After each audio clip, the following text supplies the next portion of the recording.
What do you do when you're about to go into a session with your coach and you've got nothing to talk about? No big problems, nothing up for you, no crises, no issues. What do you do then?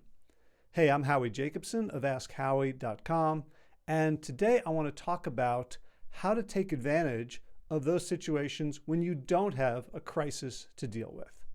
Here's a 3-step process that you and your coach can go through to make sure you don't waste this opportunity. I have a lot of clients who come to me and they have nothing to talk about and they almost want to cancel. They're like, I didn't know what to talk about. I kept trying to rack my brain for some issue, some problem, and things are going well now. There's nothing. So why even bother? So the first thing I do as a coach is to express delight that this is an opportunity. If you've ever studied Stephen Covey's work and his famous 4 quadrants, one of the quadrants is important but not urgent.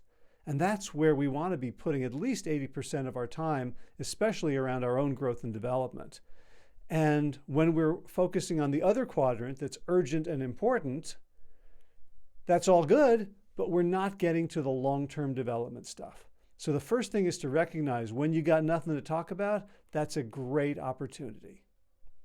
Second thing is, let's return to the big arrow, as Peter Bregman calls it, or the big outcome, the big developmental goal, the thing you're going to have a whole year or more to achieve, whether it's developing a certain skill set so that you can enter the C-suite, whether it's a particular goal for your division or for your organization as a whole, something bigger than the daily problems and issues and challenges that you face.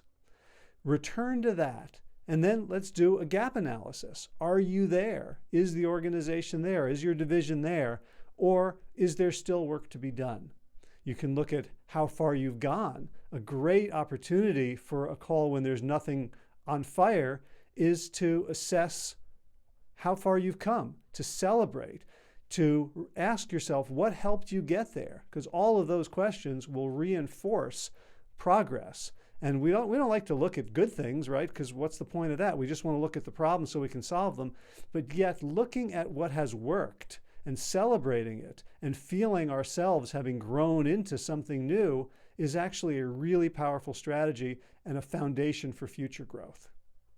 The third thing then is to identify what are the opportunities, not that already arise. If I'm trying to develop my leadership and I have a direct report who's struggling, then I can always use that as an opportunity to grow my leadership. But what about when they're not struggling? Then we have to proactively manufacture opportunities as opposed to just wait for them to fall into our laps.